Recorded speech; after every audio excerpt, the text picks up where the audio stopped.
Hello, everyone, and welcome back to another episode of Spiritual Superpowers. Today, we've got an awesome episode about astrology. We have on the show with us today David Bensimon of Little Crab Astrology. And astrology is one of those topics that we have wanted to have on the show for quite some time. And I'm just excited to get into it. Yay! I'm so excited to be here with you both. This is exciting. Thank you. Thank you so much for being here. Absolutely. Karen and I were talking earlier, and my experience was, reading the horoscope and then knowing my zodiac. That's as far as I go for knowing anything to do with astrology. So can you just kind of explain to our viewers a little bit about what astrology is?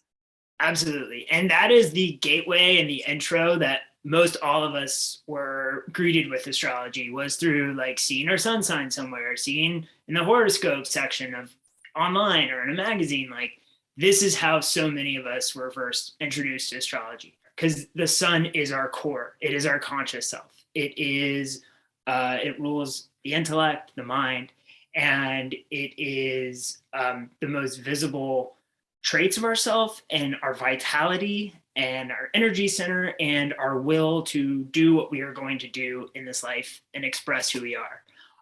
However, there's so much more. And I think that's what, in a way blocks people from really getting deeper into astrology, is just by hearing traits of their sun sign. Whereas when you start to really delve into your chart and understand your rising sign, how that sets up your entire natal astrology in your chart, and then your moon sign and the other celestial bodies and planets and points in your chart, it all starts to come together. And you could spend a lifetime studying your own chart or one person's chart. That's kind of like the intro to astrology, I would say. Do you consult your chart to make decisions about how you kind of orchestrate your life? That's a great question. I go through periods where I do pull more elections for myself, where I pull astrology for specific events, but then I go through periods where I don't at all. And I just kind of follow my intuition. And often, like, my intuition kind of consults me as to like, oh, you should check the astrology. And usually what I see in the astrology is what I'm dealing with. And sometimes astrological aspects can present itself more symbolically and sometimes very literally. And it's always funny when it's literal, because it's just like, oh, astrology. Yes, but I wouldn't say every day. I think that if you look to astrology to make every decision, I think you could drive yourself crazy. And I don't think that's its purpose. Like, it's kind of like someone that would draw like tarot cards for like every decision they make. You can do that, and maybe it could be helpful, but I think it could also kind of overrun your own intuition or overrun your own sense of agency, I guess. That was a great answer.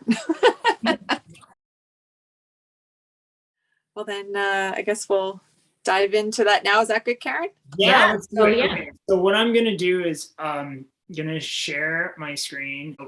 This will be kind of like the first time I've seen it. I do know both your rising. Cool. That's always the first thing. Very cool. Yeah. But what I'll do is I'll kind of go over the big three, which is rising, sun, moon, and also explain later the house division tool I'm using as to how I'm looking at it. And so now, looking at this chart, what does anything jump out at you? Yeah, so the MC with the horseshoe thing. Yes. What is that? Okay, so your Midhaven, and this is actually when I was looking at your chart, I was like, this is interesting, because this is normally in the 10th house. Your Midhaven is your most public sector, medium coli. It is the pinnacle of the chart. Usually, as I mentioned, it's in the 10th house, opposite the 4th, but sometimes based on the sun's placement at the time you're born, it kind of can alter, and it can range from anywhere from the 9th house to the 11th house. So when the Midhaven, this is a little bit esoteric, but when the Midhaven's not in the 10th house and it's in the 9th house, it gives extra significance to what you're building towards, actions you're taking to get to the big thing that you want to do with your life. So it's about the journey and the path. Getting there is the most visible thing and what people are seeing. Another like very contemporary analogy would be you're creating a social media post or a TikTok video in the ninth house, like you making the video is what gets all the attention. Whereas the 10th house, that would be like what happens when you post the video. And then the 11th house is the reaction to it. And so I would say your journey, Dawn, especially being in Pisces and having to do with like the metaphysical and the imaginative and the subconscious, your journey to explore and how you have like uncovered these themes.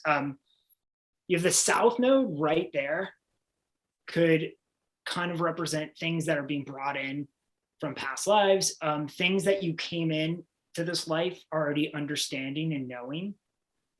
So sharing your innate spiritual gifts, and also it being in the ninth house, having to do with divination, having to do with your belief system. I think how you came to your beliefs is just as interesting as what you do with them. Like it is maybe what people perceive when they see you on social media for the first time, when they see you on YouTube. They are seeing your wisdom and your culmination of wisdom and journey along the way. And then the 10th house happens to be like the show you're making, and then 11th house would be like the people's reaction to it. But I'm also shocked to hear, like, is the Midhaven always about like divination and spirituality and stuff? No. So, and as a Capricorn, I don't think of Capricorns as being overly sensitive that way. So it is really interesting that that's where it lands, because I'm very spiritual in a left brain Capricorn kind of way. Yeah, totally. So that's the thing. That's what gives layers. And that's why, like, if I were to list off, you're a Capricorn sun, they're good at being engineers or being management, and these kind of very rote descriptors of good Capricorn trait or good Capricorn occupations, it might be like, that doesn't quite sit right. So it is interesting. People will see your spiritual path. That will be very evident and visible. But then, like, as a Capricorn, how you approach it and how you go on that journey and how you navigate that journey is very Capricorn based. Oh yeah. That's really cool. Gotta talk about your third house. Yeah, it looks a little busy. It's a busy house. So yeah, anytime you have 3 or more planets, say within a 10-degree orb of one another, it's a stellium. Some astrologers view it as like 4 planets or more. I think almost anyone would acknowledge that this is a packed house and a stellium where all the energy kind of merges together, because especially they're so close in degree. And so your chart ruler, your ascendant being Cancer, the ruler of Cancer is the moon. So that's the first thing I'm going to look at. I'm like, okay, how's the moon doing? All right. So the moon, which has to do with our emotional nature, with our emotional needs, with our ability to nurture and be nurtured, with our roots, where we've come from, what's home to us, and also like our physical, like a lot of astrologers equate the moon to our body, to intuition, to what flows in our life, to our mood, our emotional state. It is in the 3rd house, which rules siblings, which has a lot to do with communication with our local neighborhood. So it is next to some challenging planets. Like, let's look at this. So this is fascinating. So this is an enclosure of the Malefic planets. And so the Malefic planets are planets that present challenges to us. Were there challenges with siblings? With a sibling, I have a younger brother, and we're not overly close. There's no beef between us, but I was a vicious older sister growing up. I was extremely competitive. I really had bad sibling rivalry, and I wasn't very nice growing up to him. Yeah.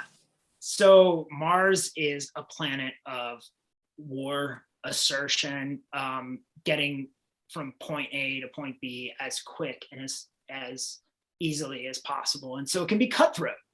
It can be cutthroat when Mars is next to your moon. It can, I don't want to say like create a mean streak, but sometimes you can your emotional drive to get what you want and to achieve and to triumph over. Mars is very much about like triumphing over someone, or conquering someone, or conquering a castle can be pronounced. And so the emotional need to be better than your sibling, that could be an expression.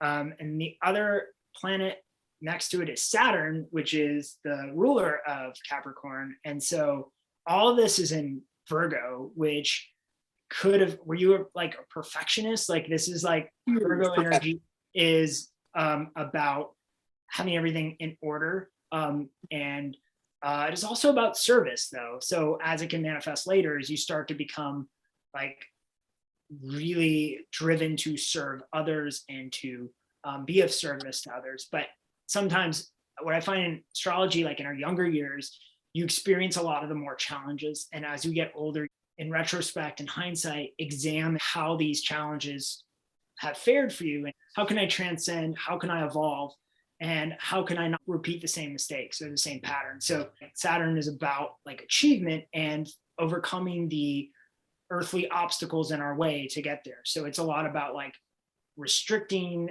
discipline, classifying, putting things in containers, compartmentalizing your emotions maybe. I mean, Saturn retrograde kind of. Well, yeah. Okay. So I'm obsessive compulsive disorder as well as like a food addict / bulimic anorexic. So I was like all about restriction and perfectionism. So you are hitting the nail on the head with this. Yeah.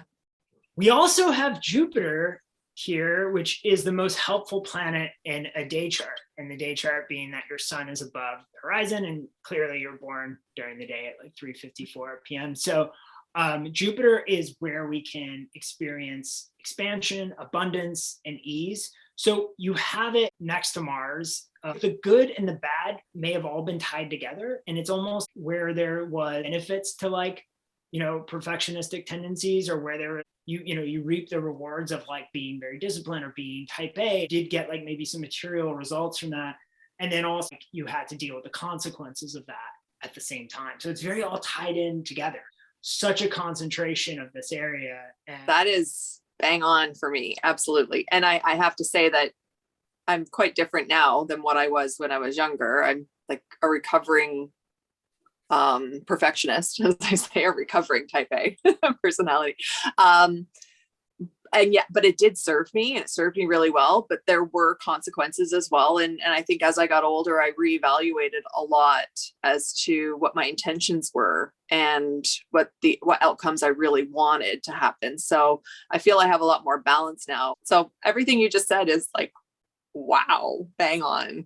And that's just the fact that you acknowledge like, okay, I wasn't the best sister, or like I was like, these tendencies led to this and they had benefit, but they also put me out of balance. So it's, that's, and the fact you use the word serve, which is a big Virgo term, it's like being of service of. And so, how your journey could help someone who is experiencing, who has OCD tendency, who has an ED, an eating disorder, or any type of restrictive disordered eating, like your story and how you navigated that journey. And again, going back to your Midhaven, the ninth house, like how your experiences and wisdom and what you overcame in your journey, that could be so valuable to others, and that could be of service to other people. And sharing that could help someone going through that now.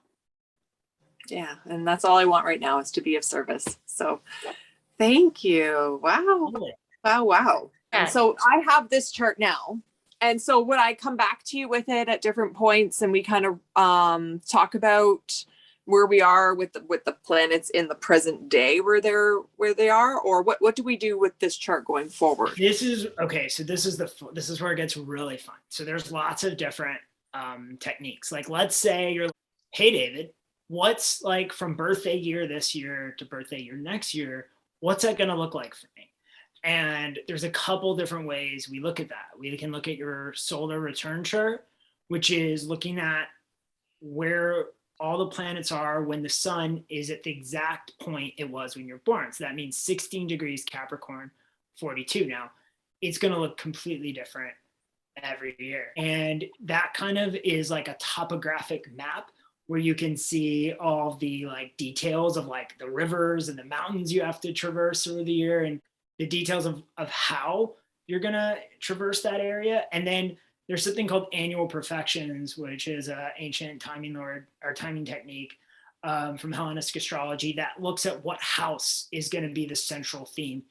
I can tell you, you are 1980, so you're going to be entering a 7th house perfection. You're going to turn 42. Yes, I'm 42 because I'm like, okay, I'm like 6 months before, but okay, so you're going to be entering like a 7th house perfection year.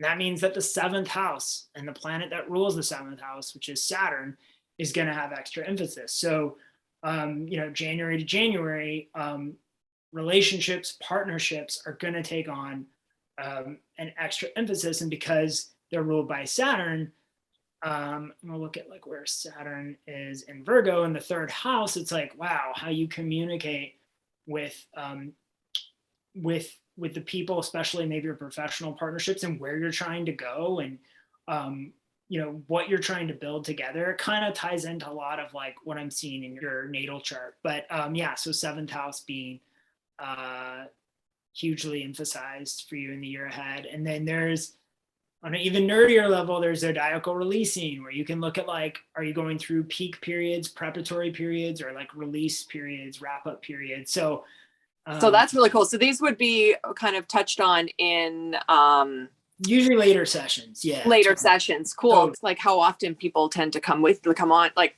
I would say like 2 to 3 times a year, sometimes once a year. I'm going to be booking in with you again, and we can continue this conversation. Yes. I just really enjoyed this opportunity so much, and meeting the both of you, and exploring your charts. You guys are just such nice people, and also so talented. Like when I look at your other episodes or your shows, just the way that you guys show your experiences. When I think Dawn talking about your 9th house Midhaven, it's interesting to show, because the episodes I think I saw Dawn experiencing the thing that you guys were talking with. And that's definitely like a parallel to that 9th house Midhaven, where like you're showing people the experience, what you're doing. And then the show itself is like the 10th house. So I also want to thank Opie from Opies Connection. Yes. Oh my God.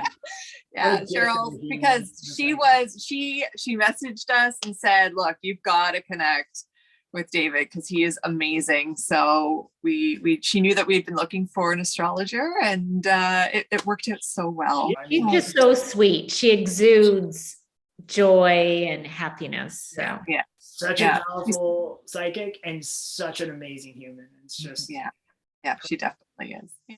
All right, so thank you to David for the readings today, and we hope that you enjoyed this episode. And please remember to scroll down, look at all of David's information, like the episode if you liked it. And also subscribe. Yes, subscribe if you haven't done so. And don't forget to hit that notification bell so you don't miss another episode. We're going to have a few different episodes featuring David and all the things that he does. So you don't want to miss any one of those. Thank you so much to both of you. This is so awesome. Really appreciate it. Yay. Well, thank you. All right. And we'll chat soon. Yeah. Take care. So have a good night. You too. Have a great night. Okay. All right. Thanks, David. Bye.